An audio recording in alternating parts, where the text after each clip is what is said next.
Okay, let's unpack this. Imagine you're crossing a highly secure international border. Right, You've yeah. got your passport, your luggage, and you just fully expect to walk right through the checkpoint, no problem. Yeah, you assume you're cleared. Exactly.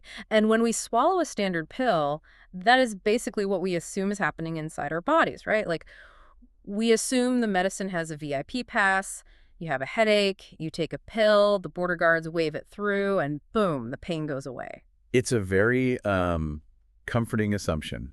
We really like to think of human biology as this standardized environment. Right, like a machine. Yeah, exactly. And we view medication as this master key that just works identically in every single person who, buys that little bottle at the pharmacy. But when you actually look at them, sometimes they let it do its job, sure. Other times, they just violently dismantle it. And in some incredibly tragic cases, they accidentally hand that intruder a weapon. And that hidden interaction is the focus of our deep dive today. It is, yeah. We are exploring pharmacogenetics, which is basically the science of how your unique DNA dictates your physical reaction to medication. And for you listening, our source material today is Dr. Daniel Wallerstorfer's book, Unlock Your Genes for Precision Health. Great book. Specifically, we're looking at the insights from Chapter 5, which is titled Dangerous Cure. And this is featured as part of the Genetics series.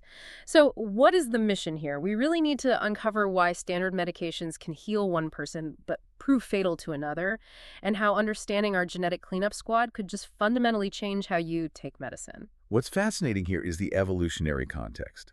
Because if you look at this through the lens of evolutionary biology, it makes perfect sense why our bodies react this way. Right. Because modern medicinal compounds are an absolute novelty in human history. Because we didn't have pills in the Stone Age. Exactly. I mean, yes, our Stone Age ancestors utilized medicinal plants. But the highly concentrated synthetic chemical agents we consume today, those simply did not exist. Right, so the body's just confused by them. Biologically speaking, human bodies have zero evolutionary context for a modern pharmaceutical. So when these concentrated chemicals enter the bloodstream, the body relies on its default protocol for unknown substances. It flags them as toxins. Wow. And a toxin must be neutralized and destroyed. So wait, swallowing a pill literally triggers an active biological defense mechanism. Precisely. To ground this abstract science in reality, we really need to look at what happens when standard medical practice collides with these unseen genetic variations.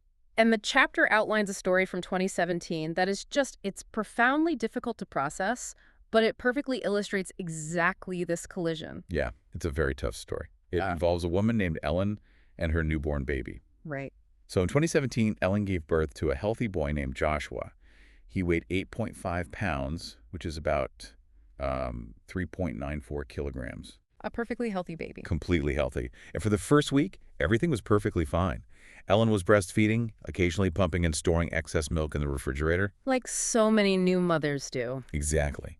But as they approached the end of the second week, Joshua's health just began to deteriorate. He became lethargic, and stopped feeding well. And by day 12, the timeline gets incredibly tense because Joshua's skin took on this strange, alarming hue. Yeah. And the parents did exactly what they were supposed to do, right? They rushed him straight to the pediatrician. They did. But the pediatrician examined the infant, found nothing obviously abnormal, and sent the family back home. Which, that makes the events of the following day just utterly heartbreaking. It does. Because the very next day, Joshua's condition crashed. He lost consciousness. The parents called an ambulance, and paramedics attempted immediate resuscitation. But it failed. It failed. Baby Joshua tragically died on the way to the hospital. And this is where it shifts from a tragic loss to a terrifying medical mystery. Because during the autopsy, investigators analyzed the baby's blood, and the toxicology report was just baffling. Baffling is the word. Joshua died from a massive, lethal overdose of morphine. Which makes no sense. A concentration of morphine so high, it would be dangerous for an adult, let alone a 2-week-old infant. It made absolutely no sense, because neither the baby nor the mother were being prescribed or treated with morphine. So where did it come from? Well, to find the source, investigators went to the family's refrigerator and tested the breast milk Ellen had been storing. And that's where they found it. Yes. The breast milk itself was laced with massive, lethal concentrations of the narcotic.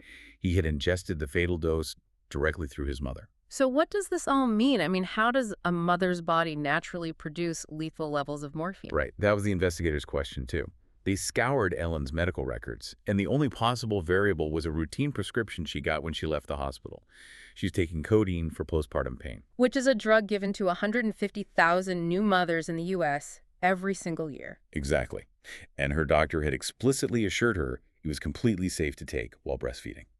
So how does a standard routine dose of codeine turn into a lethal dose of morphine? The answer to this mystery lies in a specific gene called CYP2D6. Basically, the difference between a safe dose and a lethal one is written directly in our DNA. Okay, but to understand that CYP2D6 gene, we first need to zoom out a bit, right? Like, how does the body process any foreign substance? Right.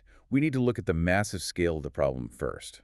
Drug intolerance is actually the 6th most common cause of death in the Western world. Wait, the 6th? That is insane. It's a massive crisis. In the UK, it leads to around 500,000 hospital admissions annually. Gee. In the US, it's 1.9 million hospital admissions Every year. every single year. And globally, around 328,000 people die annually from serious side effects of the medicines they take. 328,000 global deaths just from taking their medicine. So how is the body actually trying to handle these drugs? The body handles this via a specialized cleanup squad made up of 57 specific enzyme genes. 57 genes. And the book describes these enzymes like molecular scissors, right? Yeah, molecular scissors is the perfect way to visualize it. These enzymes act as scissors to chemically modify and remove substances. They find the chemical, snip its bonds apart, and make it so your kidneys or liver can flush it out. Which brings up that great alcohol analogy from the text. I think this really makes it relatable for the listener. Absolutely. Because if you drink alcohol, the liver sees it and activates ADH genes to break it down. So is this genetic variance why some people get hangovers faster than others? It completely validates that analogy, yes. Your specific ADH scissors might be dull or slow depending on your genes, and we see this exact same mechanism applied to drugs like warfarin, which is a blood thinner. Okay, how does that work with warfarin? Well, warfarin is taken daily, and if your genes, specifically CYP2C9 and VKORC1, are defective, the drug just isn't cleared from your system. Because the scissors are broken. Right, so the drug accumulates into toxic levels. This is actually why the FDA explicitly warns that carriers of these genetic defects require a lower dose to avoid uncontrollable bleeding. Wow. So your genes are just failing to break down the drug fast enough. But the discussion in the book pivots to a crazy twist in the science. It does. Because what happens when a drug actually requires a gene to activate it, rather than just clear it out? This is where we get into prodrugs. A prodrug is completely inactive until it's converted by the body. So the pill itself does nothing. Exactly. It's essentially a locked box. And codeine is a prodrug. The CYP2D6 gene's specific instruction is to convert that inactive codeine into the active painkiller, morphine. Oh, wow. So Ellen's body was the manufacturing plant. Yes, and this specific gene, CYP2D6, processes over 300 different drugs. But we don't all have the same version of it. The book breaks down the metabolizer status for Europeans into 4 categories. Okay, let's go through those. First, you have the extensive metabolizers. This is about 77% of the population.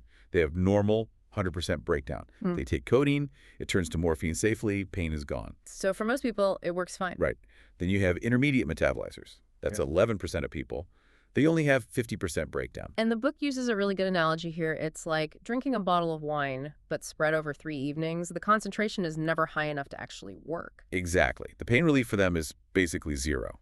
Then, the third group, poor metabolizers. This is 10% of the population. Okay. They have 0% breakdown. Wait, 0. So the codeine has 0 pain-killing effect at all. Absolutely none. Here's where it gets really interesting, because think about this. For 10% of the population, taking this prescribed painkiller is functionally useless. They're just suffering. You're getting no release at all, yeah. Yeah. So you can see it all the time.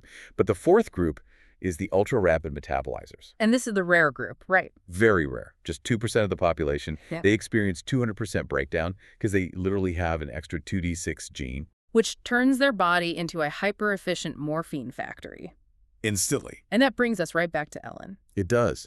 Because when they tested Ellen's genetics, the results revealed she fell into that rare 2% of ultra-rapid metabolizers. She had the extra CYP2D6 genes. Yes.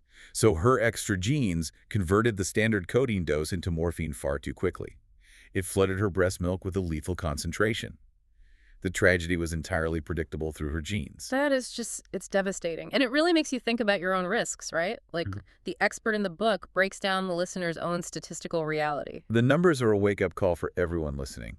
You have a 99.9% probability of having a genetic defect in these drug-metabolizing genes. Basically everyone. Everyone. And because of that, you have a 28% chance of experiencing a serious medication side effect in your lifetime. Over 1 in 4 people. Right. And of those cases, 3.3% are fatal. Statistically speaking, you know about 170 people who will experience a serious medication side effect. 170 people. And about 20 of the people you know will die from it. 20 people. If these defects are so universal, are we basically playing Russian roulette every time we fill a prescription?